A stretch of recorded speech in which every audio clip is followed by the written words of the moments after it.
Good morning, Congress. It's us again, the people, seeing something and saying something. This time, the message is delivered specifically to all of us out here who don't know just yet what is really going on and why you in Congress don't want us to know. But in the interest of fair play, we share the message with you too. We're coming for you, each and every single one of you, when next you have the audacity to attempt to lie to us, cover your sorry butts, and convince us to vote for you. Some of you may be able to fool some of the people some of the time, but you will never fool any of the people all of the time. And your time is up. The following article was sent to me via email this morning, and thank you, Keith, for sending it. Now, I agree with him that every American needs to make his or her own choices and perform his or her own actions in regard to the BS fakery known as ObamaCare. But none should make any decision until reading this article very carefully or listening to it over and over again.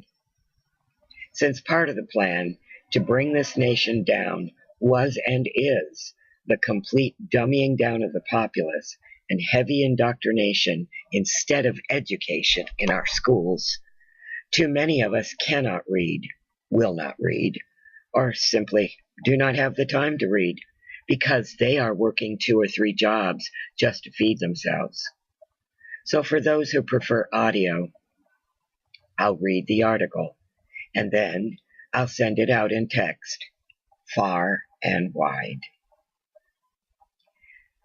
You should all certainly do what you want, but Keith and I highly suggest you do not sign up for ObamaCare until you read or listen to this carefully.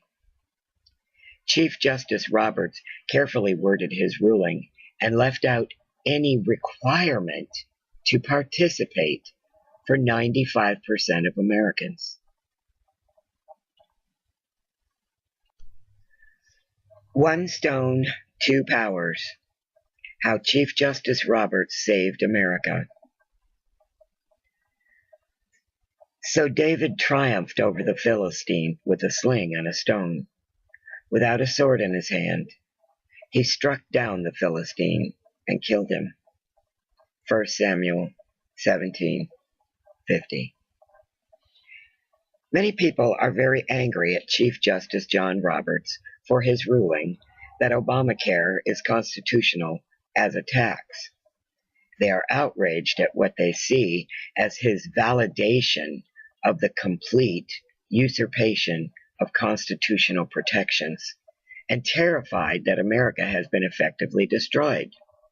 Some of them are even talking revolution and asking each other in person and in print, what are you prepared to do? Well, this analysis of the Roberts ruling asks the same thing, but in a different context. What are you prepared to do? Are you, for example, prepared to read? Are you prepared to learn?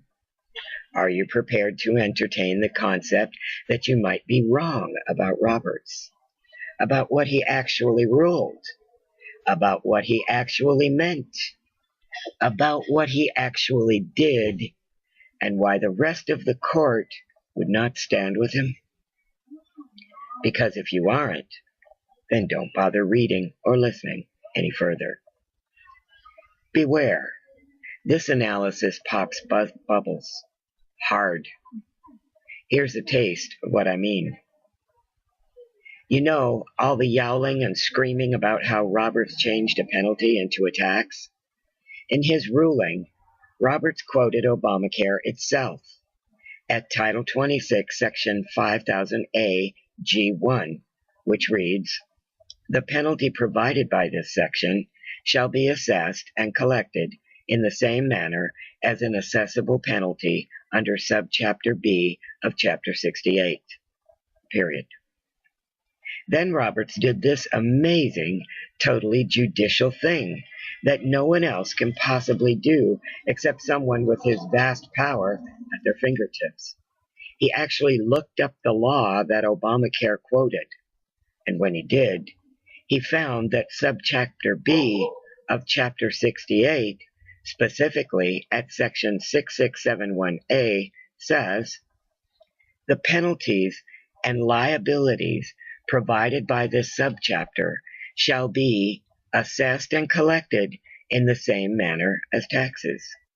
Any reference to this title to tax imposed by this title shall be deemed also to refer to the penalties and liabilities provided by this subchapter. Then, after reading these actual laws cited by Obamacare itself, Roberts made this blockbuster observation. The requirement to pay is found in the Internal Revenue Code and enforced by the IRS, which, as we previously explained, must assess and collect it in the same manner as taxes. Let's see.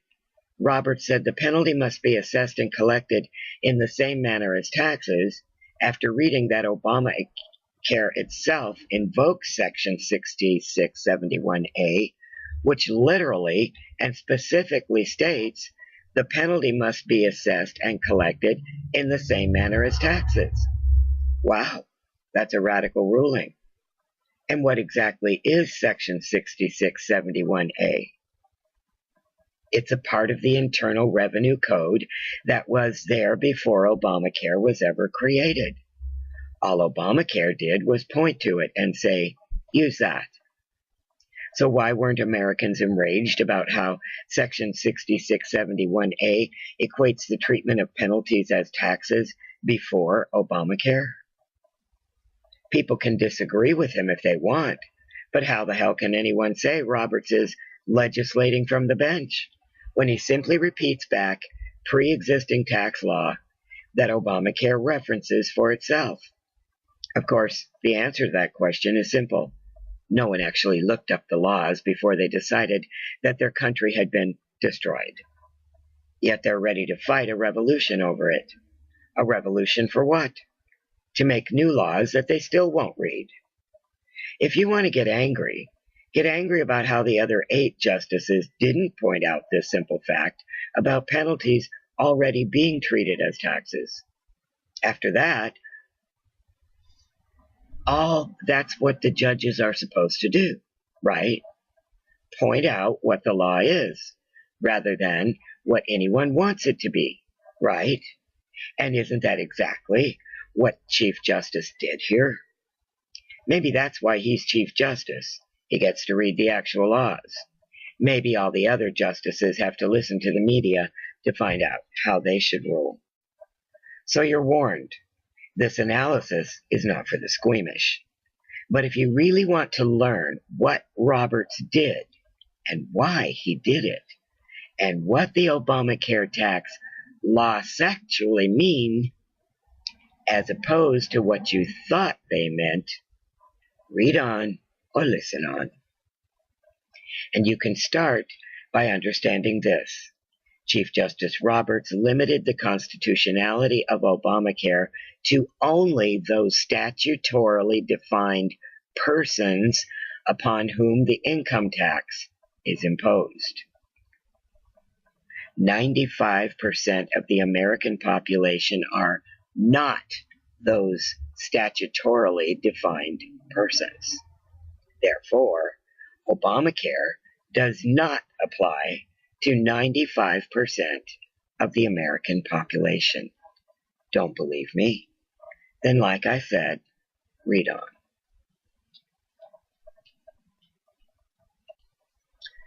Point number 1.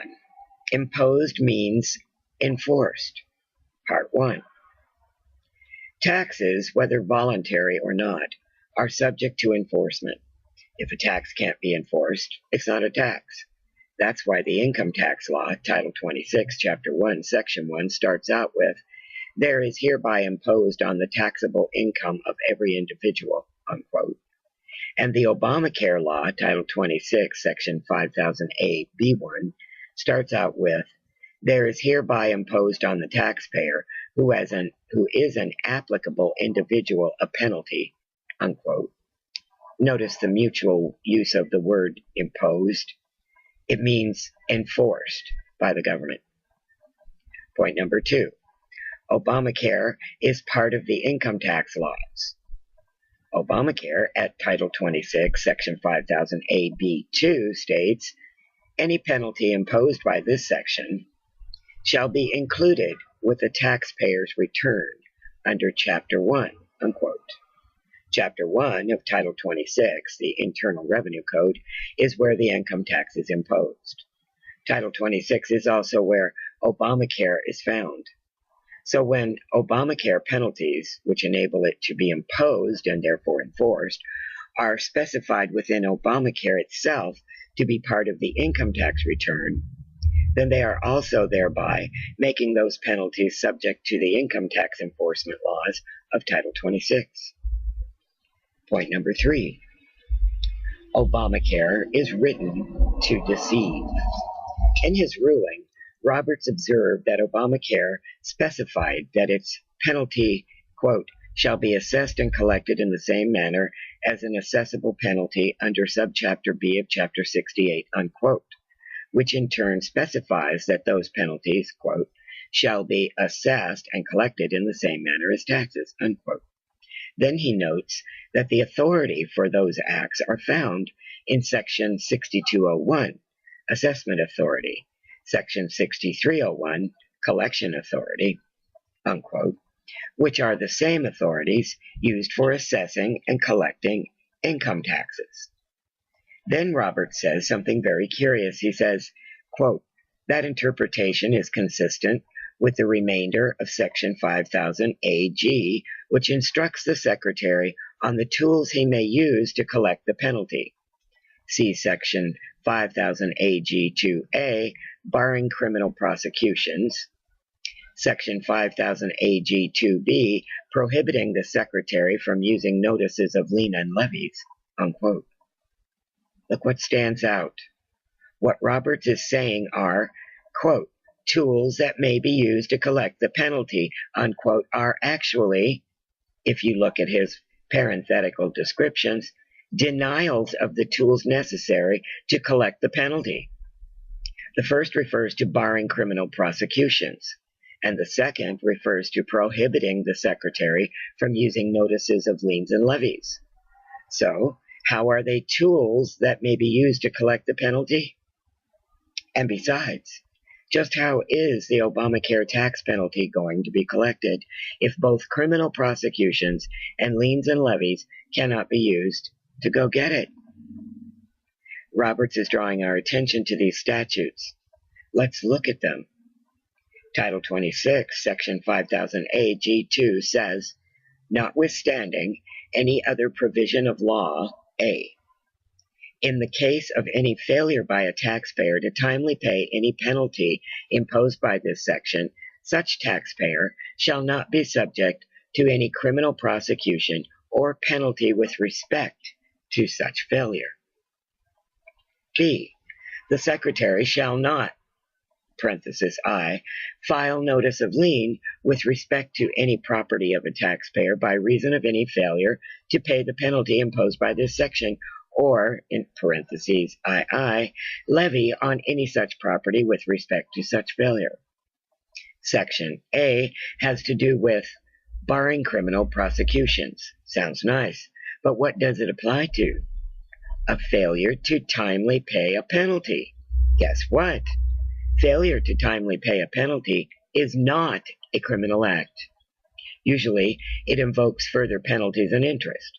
Only if you fail to pay altogether could the situation reach criminal status, and even then, it would have to be willful. Otherwise, the penalties and interest would just continue to pile up. Willful failure to pay is not failure to timely pay. So since the only criminal charge that Section 5000 AG2A protects a taxpayer from doesn't exist, the entire statute is a fraud. It's meant to make people think Obamacare is harmless. and that deliberately putting off paying its penalty won't make anyone subject to criminal charges, but this isn't true. How about Section B? Well, a levy is a seizure of property. For that to happen, a lien has to be filed first, specifically what property is to be seized, and that due process has been followed. After the lien has been filed, but before the levy is made upon the property, a notice of lien is sent to the taxpayer who owns the property and government intends to seize through levy to let them know that the lien has been filed against them. Now, what does BI say? That a notice of lien shall not be filed. Well, notices of lien aren't filed, except as copies of the mailing that was made to the taxpayer. Liens are filed. That's the functional act, not notices of lien. Filing a notice of lien is not the same thing as filing a lien, because it does not legally enable a levy. It's literally just a notice that an actual lien has been filed, and it's supposed to be mailed, not filed. So when BI forbids it to be filed, well, good, because it's not supposed to be anyway. Yet this was obviously written to make you think it's talking about actual liens when it says notices of lien, when it's not. How about BII, where it is specified that no levy on any such property shall be made? Well, what such property? None other than the property in BI, of course, that was specified in the notice of lien. But wait a second. You can't legally levy property just from a notice of lien anyway. You need a real lien to levy property.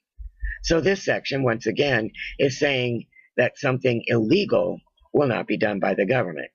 Specifically, that no property will be seized with just a notice of lien to back up the levy. Hey, thanks a lot. So what are we left with here? What did Roberts draw our attention to when he specified laws in ObamaCare that he said are tools to collect the penalty when they seem to be tools to prevent the collection of the penalty?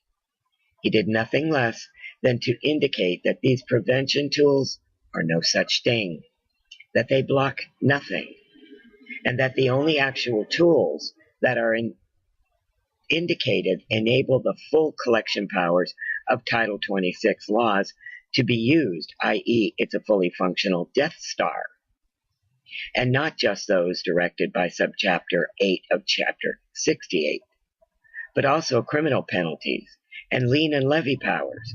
Even worse, both of these were cited by ObamaCare not only to mislead the public, but also to establish a judicially noticeable reference to legitimize their usage against the public.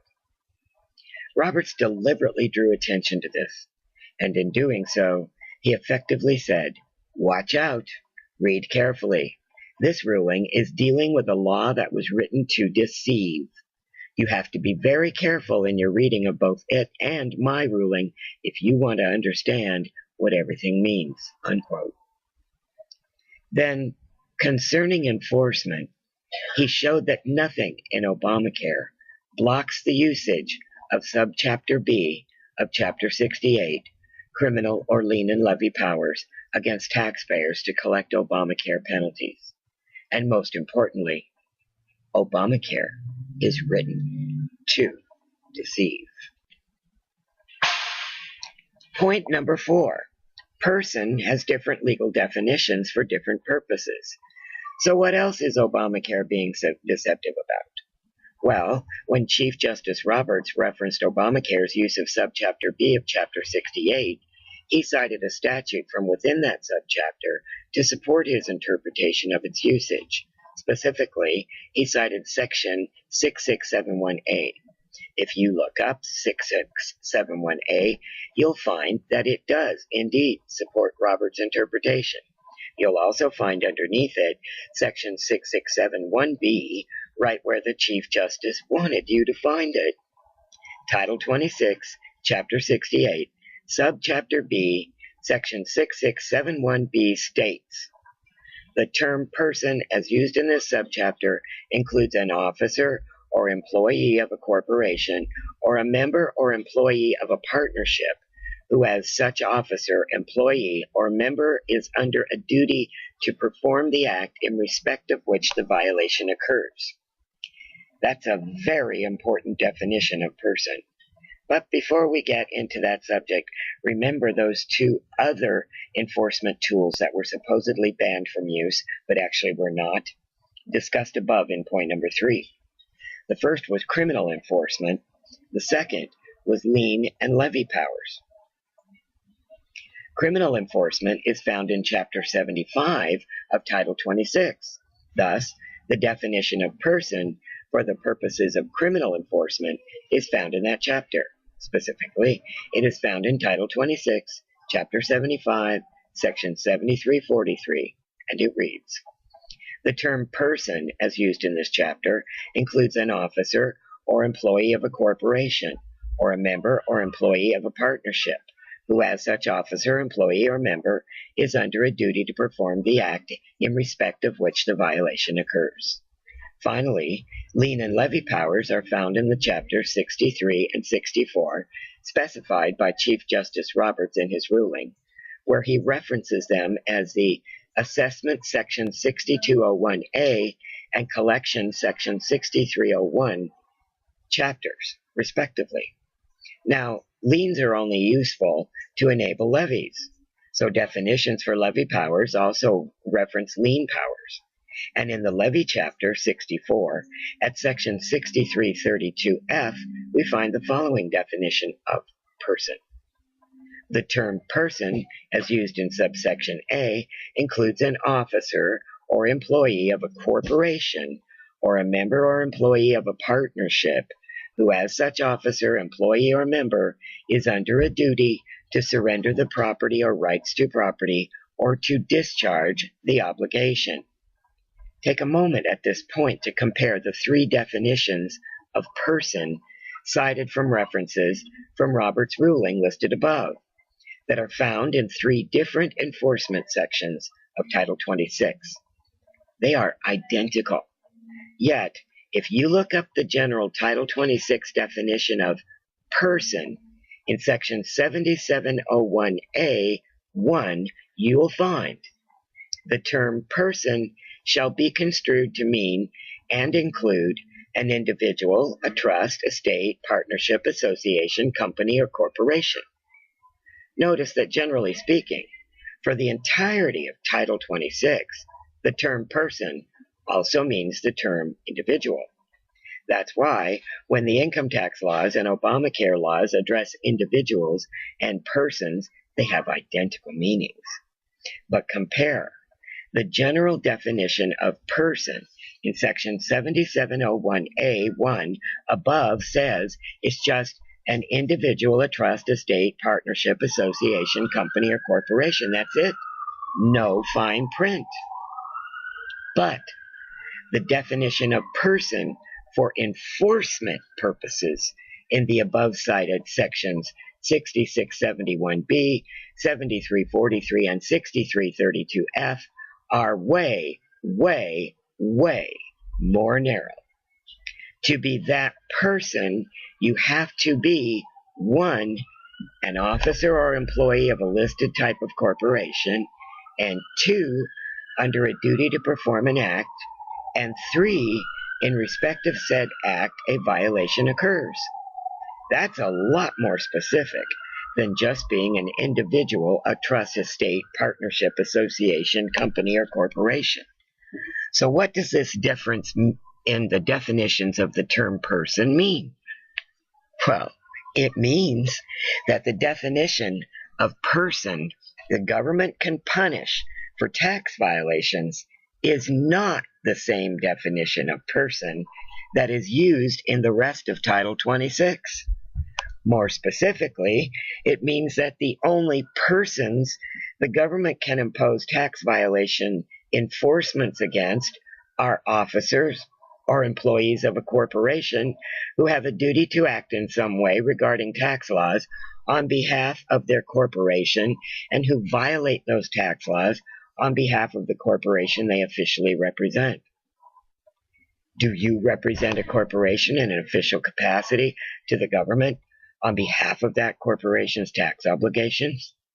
If not, then you are not a Sections 6671B, 7343, and 6332F person who can be liable for violating the tax enforcement laws. And by direct reference through ObamaCare itself, the enforcement laws that the government would use to go after persons it claims are violating Obamacare taxes or penalties or fines are also found in Section 6671B, 7343, and 6332F. So if you are not that definition of person, which is repeated 3 different times in Title 26 to make absolutely clear exactly who it's talking about, then you are not liable for any other taxes which make use of the enforcement provisions linked to that definition, including income tax or Obamacare. And in his ruling, Chief Justice Roberts deliberately cited a law which, if you actually look it up, is right next to the enforcement definition of person for Chapter 68, Subchapter B, and he also indicated that further enforcement definitions should be sought for the fully applicable criminal and lien and levy chapters of Title 26, all of which turned out to be identical enforcement definitions for the term person. That extraordinary sequence of events is no accident. It is a communication. Point number 5, taxpayers are individuals, are persons. So if the definition of person is so important, why do both the income tax laws and Obamacare laws refer to individuals? To confuse you, of course. And in any event, they both refer to taxpayers. Think of it this way.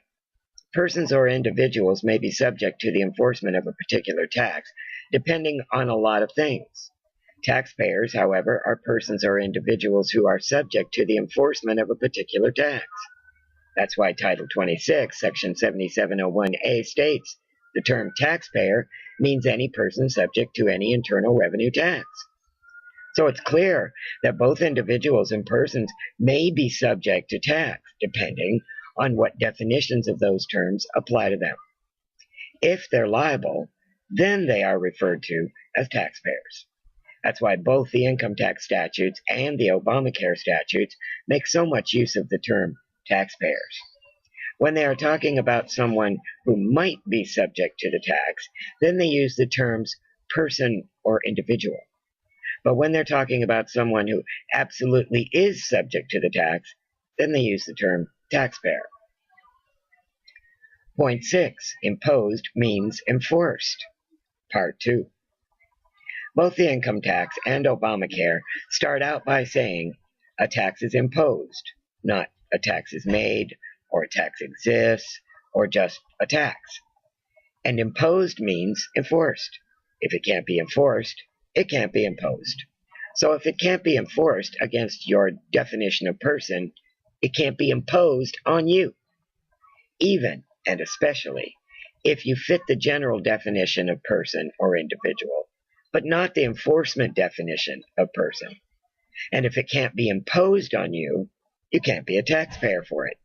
And if you're not a taxpayer for it, it doesn't apply to you. Point number 7. Newsflash. The Chief Justice of the United States Supreme Court knows all of this. But if he knows it, then why didn't he say it? Well, he did say it. Specifically, Roberts wrote, "The federal government does not have the power to order people to buy health insurance. Section 5000A would therefore be unconstitutional if read as a command. The federal government does have the power to impose a tax on those without health insurance. Section 5000A is therefore constitutional because it can reasonably be read as a tax." Did you catch it? This is the paragraph that drives everyone crazy. This is the paragraph that makes everyone scream that Roberts is crazy. But apply what has been explained above to what Roberts wrote. He's talking about what the federal government has the power to do, and as has been explained, you have to ask yourself, do what to whom? He says the power to order people to buy. Then he says the power to impose a tax on those. He's differentiating. People are not the same as those. Order people. The government does not have the power to order a free people. Impose tax on those. The government does have the power to impose on those because those are taxpayers. Taxpayers are literally, by triple definition, imposed persons subject to enforcement via the detailed descriptions provided in Section 6671B, 7343, and 6332F of Title 26. Specifically, 1, an officer or employee of a listed type of corporation, and 2, under a duty to perform an act, and 3, in respect of said act, a violation occurs. And regarding those persons, and only those persons, Chief Justice Roberts ruled that Obamacare is constitutional. The federal government does not have the power to impose a tax on those without health insurance. However, he also specifically ruled that against the people, as in we the people, Obamacare is not constitutional. The federal government does not have the power to order people to buy health insurance. Roberts specifically protected the constitutional freedom of the American people right in front of their eyes, according to the actual meaning of the actual tax laws, after ruling against any other constitutional clause that could serve to confuse the tax issues. And that is why no other justice would support him, because in doing so, he isolated and exposed the secret of limited tax liability. Point number 8, the two powers. If you've come this far and didn't know this material beforehand, you might be in a bit of a shock at this point. Basically, the reason that Obamacare doesn't apply to 95% of Americans is because it can only be enforced against people responsible for running corporations, not normal people simply working and living on their own personal behalf. And more, those limitations on the enforcement laws don't come out of Obamacare. Rather, they're part of the income tax laws that have been there all along, and that Obamacare has attached itself to, in order to make use of them. Can this really be possible? It would mean that there are two separate enforcement powers held by the federal government, one for corporation persons and one for non-corporate, regular human being type natural persons, and that a giant scam has taken place by the government using legally defined terms such as person and individual and taxpayer in order to confuse these identities and especially to hide the two different powers of government. Well, let's look at Chief Justice Roberts again and see what he said about this subject. In his ruling, Roberts wrote, "This case concerns two powers that the Constitution does grant the federal government, but which must be read carefully to avoid creating a general federal authority akin to the police power," unquote. Now that's a hell of a thing to say, isn't it? This case concerns two powers. If you disregard the analysis presented above, then ask yourself, what two powers? After all, isn't that why the country has been ripping itself to shreds over Roberts' ruling? Because it's only taking into account a single power, that of the federal government? You might say, well, there's the powers of the Commerce Clause and the necessary and proper clause that Roberts threw out when he kept the taxing power in. But that's three powers total, not two. So what's the difference between them? How do you turn three powers into two? And for that matter, why should there be multiple powers in the first place? Don't we have only one government? No, we don't. We have two governments, in fact. Two completely separate governments under one constitution. The first government is the original one. It deals with human beings acting as human beings and nothing else. That government has to deal with a position derived from those human beings, and those human beings are acknowledged as possessing God-given natural rights that existed before the government was created, and which cannot be removed by that government because it simply does not have the authority. The second government, however, is exactly the opposite of the first one. The second government creates, controls, and runs corporations. The very word incorporate means give body to or bring into existence. And because that government creates corporations, it owns those corporations completely, creates, because of the fact that it is their creator. Thus, legally, corporations are slaves to the government that created them, by definition. They are created, live in obedience to, and die at the command of that government, including paying taxes to that government. And the rules that that government can make for those corporations are literally unlimited, because those corporations have no rights. They only have privileges that are granted to them by their creator government, privileges which can be changed or terminated at any time, solely at the pleasure of that government. Functionally, those are the two governments which comprise the two main federal jurisdictional powers of our one constitutional republic, and thus they are the two powers to which Roberts is referring. And he acknowledges them both as constitutionally legitimate. But he also warns that it is extremely dangerous to mix them up. In fact, he points out that if you mix them up, you can end up with what he calls a general federal authority akin to the police power. But isn't that exactly what everyone is afraid Roberts has actually done with his ruling?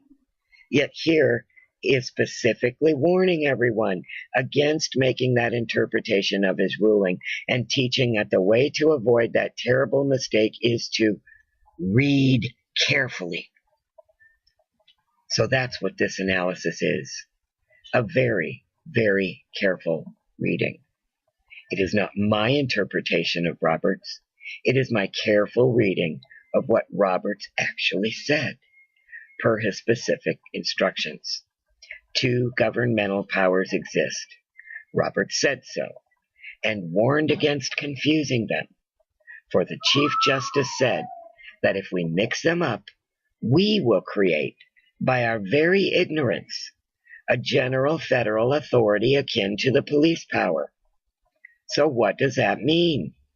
It means enabling the federal government through Obamacare to start treating we the people of inalienable human rights like wholly owned government privileged corporations for everything.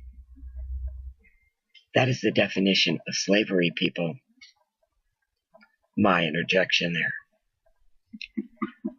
Point number 9, bait and switch and presumption. But wait a second. I imagine you say again, what about forcing everyone to pay income tax already? If Obamacare doesn't apply to 95% of Americans because it's imposed by corporate income tax enforcement laws, then how the hell does the government get away with applying those same corporate income tax enforcement laws to non-corporate, regular human people, persons, for the income tax? Answer: you volunteer to be treated as a corporation. Remember in his rulings that Roberts said that without a careful reading, you can create a general federal authority akin to the police power concerning Obamacare. Well, concerning the income tax, most Americans have not made a careful reading of the tax laws, and therefore have created a specific federal authority akin to the police power concerning the subject of income taxes. You see, as free human beings, we have the right to make contracts, and there is such a thing as a presumed contract. What the government has done is argued to the courts, and the courts have agreed, that the government is not responsible for people's legal ignorance, and that if they act in such a way as to functionally volunteer to be treated as a corporation, then the government gets to treat them like a corporation.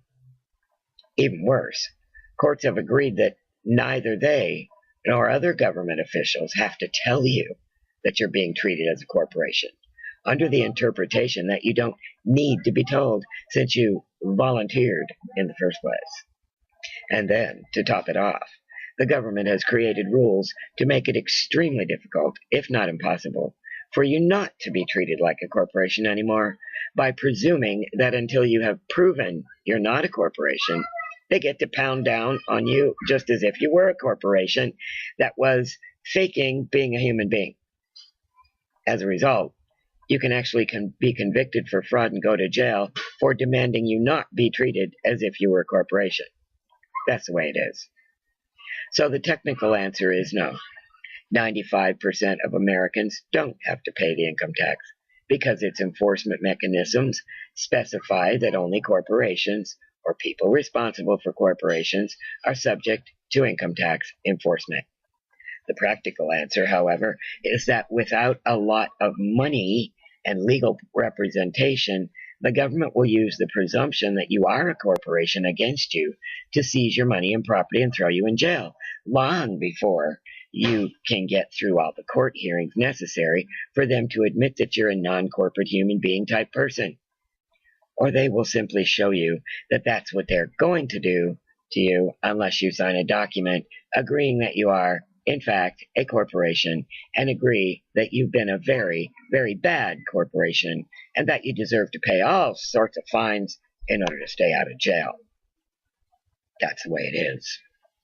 So do not think you can use the information in this analysis, even by quoting Chief Justice John Roberts of the United States Supreme Court, to stop paying income taxes. It won't work.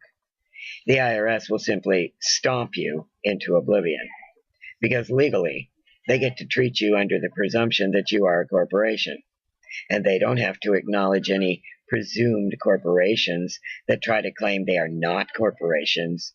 In fact, the technical legal name for that particular argument is frivolous. That's right. According to tax laws, interpretations and rulings pointing out that you are a human being who does not fit the specifications of the actual income tax enforcement laws is frivolous. Not funny frivolous, but rather go to jail frivolous. Read carefully. You're warned. Point number 10, generalization, a bridge too far. Contrary to what most people think, judges can't just go rule on something if they think it's wrong. They have to wait for an appropriate case to come to them, and sometimes it never does. Also, cases themselves have all sorts of issues and parts to them. Sometimes a case will seem to be about one thing, but it's actually about another. So for the purposes of what it seems to be about, it's useless. And if political operatives have decided that certain types of cases will be ruled against by their interests by certain judges, every effort will be made by those operatives to keep those cases out of the courts. Thus, a judge can wait a whole career and never rule on what he or she wants to rule on. The opposite is also true. Sometimes a case shows up and a judge realizes, this is it, now or never. Another opportunity may never come, or come too late to matter, so they act. That, I believe, is what Chief Justice Roberts has done with his ObamaCare ruling. If he waited longer to make this ruling, ObamaCare would be in another form, and perhaps not so amenable to exposure for what it really is, or such a vast bureaucracy will have been formed by the time he got to rule on it, that enormous damage to the country would have been done in the meantime. Or he simply might not have gotten to be the swing vote and would have been outvoted no matter what his position was. So he chose this, and he chose now. But what did he actually do? Simply put, he raised the alarm about something that goes far, far beyond Obamacare. In fact, it goes straight to the heart of why everyone is so upset. Roberts not only drew attention to the fact that by simply positioning anything they want as a tax, the government can force anyone to do anything at any time. He certified that concept as constitutional. And by doing that, he made sure the vulnerability of the country to totally legal tyranny would not go away. For even if Obamacare was repealed, his ruling would still stand, and Congress could just try again with something else. But why would Roberts do such a thing? After all, he actually warned against the creation of a general federal authority akin to police power. And he also said elsewhere in his ruling, our respect for Congress's policy judgments thus can never extend so far as to disavow restraints on federal power that the Constitution carefully constructed. Yet after saying these things, he then went and enabled them. Except he didn't. Because he pointed out, subtly, but clearly, for those who follow his hints as I have here, that these powers Congress is trying to use against the people do not, in fact, apply to them, but only to corporations. But the man is a federal judge, the top federal judge. Do you think even for a moment Roberts isn't fully aware of what the IRS legally does to people who try to use Roberts' own arguments against them? Of course he does. That's why he wrote the argument, because now he wrote this argument, not you. And that matters, because by definition, the Chief Justice of the United States Supreme Court is not frivolous, even by the interpretations of the IRS. You see, Roberts jammed the machine and scared the shit out of the entire federal government by doing it. That's why no other justice would join him. He terrified them, and he did it because it was the only way he could find to halt the unstoppable expansion of a process that was originally promised by Congress to be limited only to the income tax, but technically could be applied to anything. What was that process? The ability of the federal government to presume that natural human person Americans had volunteered to be treated as corporations under the law.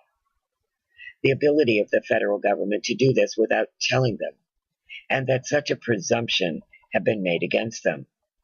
The ability of the federal government to use this presumption to deny Americans their inalienable constitutional rights by replacing them with government-controlled corporate privileges.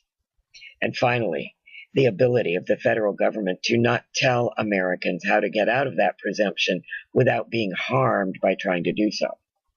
When Obamacare came up as a tax law, Roberts and all the justices knew what this meant. It meant Congress had gone back on their promise to presume this terrible corporate tax power upon people only for the purpose of the income tax and use it for everything. Because Obamacare was the generalization of this principle that opened the door to its infinite use. As long as the only application of these tax laws were for income taxes, that single application stood as a kind of protection. But with a second application, the principle became generalized, and with that, the door swung open. But the real problem was that it was legal. Yet Roberts did not make it legal. It was made legal long before Roberts was even born. People have a constitutional right to contract. Contracts can be presumed by behavior. Ignorance of the law is not an excuse. It's all there. But in its application to tax laws, and now Obamacare, and with that, literally everything else, it has become diabolical. So what was Roberts to do? Throw it out? If he did that, it would come back. Congress is obviously licking its chops over expanding this principle of empowerment through tax enforcement. Obamacare, or something like it, or something else, would come back again and again and again, and each time it would be technically constitutional. So Roberts decided to take a stand, like John Hancock signing his name big enough on the Declaration of Independence to make sure the king saw it. Chief Justice Roberts ensured with the signing of his Obamacare ruling that unless everyone works together, no one is ever going home to freedom again. because the only way out of this problem is for Americans to know about it, understand it, and craft a constitutional protection against it. Not against corporations, but against people being treated as corporations and losing their rights through presumption. Remember Pelosi gloating that you'd have to pass ObamaCare to see what was in it? She was telling you the truth about the government's use of presumption. The government presumes that you voluntarily surrendered your humanity for corporate status and then passes bills without telling you what's in them, because you have no right to know what your corporate masters are doing until they want to tell you. Even then, they don't have to tell you. Pelosi didn't say she'd explain it, just that you could read it if it was passed. That's what happens if you fight the IRS, too. They're allowed to presume the corporate laws apply to you, and that you therefore have to pay the tax before you can challenge the tax in court. But then, if you pay and fight, the government doesn't have to tell you you're being treated as a volunteer corporation. Instead, they rule that your claims of humanity are frivolous because you're obeying corporate laws and standing in a corporate administrative court. This secret presumption been repeatedly ruled as constitutional. You just don't know about it. So you can see why those who would convert the entirety of the Constitution into tax laws are drunk on the mechanism of presumption. That's why Pelosi replied when asked if ObamaCare was constitutional, "Are you serious? Are you serious?" Look at her reply legally. She mocked the question as frivolous, because in doing so she limited her response to only incorporated persons. And remember, she was saying this as Speaker of the House of Representatives. In other words, she wasn't without authority when she said it. She specifically invoked the power of secret presumption by using contempt in order to hide behind its legal protections.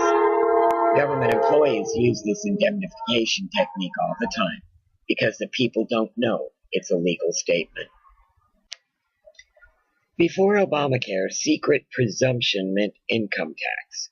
Now it means people forced to face death panels and perform abortions against their religious beliefs when they don't actually have to.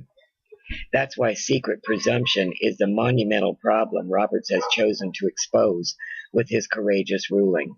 And he did it now because our country is poised on the edge of a precipice. Right now. Compared to the absolute catastrophe of generalizing the secret taxing authority presumption all the hell out of Obamacare is merely one example, with an infinite number of the same kinds of tax laws right behind it, waiting only for Congress to vote. But Roberts also showed the solution to the problem when he wrote, "The framers created a federal government of limited powers and assigned to this court the duty of enforcing those limits. But the court does not express any opinion on the wisdom of the Affordable Care Act under the Constitution. That judgment is reserved to the people. Only the people can put a constitutional stop to the government's currently legal use of the secret presumption of corporate status against human beings. Roberts can't do that himself. But in a single, astonishing ruling, Chief Justice Roberts has warned the American people of what is being done to them, how it is being done, and the imminent danger of its expansion of use. What the American people will now do about this problem remains to be seen. One thing is sure, though. The more people who know about it, the better. Peaceful change can only come from knowledge.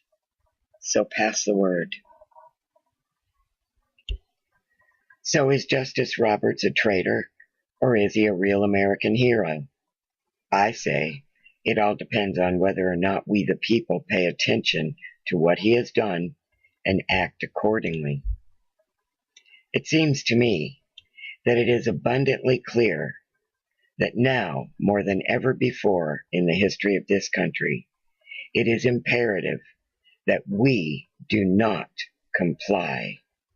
Do as you wish, of course, but be prepared to suffer the consequences of the actions you have been manipulated into taking in order to justify the consequences. Many of you out there know who Chaplain Lindsey Williams is and have probably heard his interviews over the past few years. But his latest one involves information about just exactly what the Affordable Care Act really is and just exactly why it was shoved down our throats. At the very least, you'd better listen to what he has to say about those smart meters and get busy getting rid of or neutralizing yours. Yes, America, for the sake of all humanity, we must see something and say something, loud and annoyingly repetitive, because we are the answer.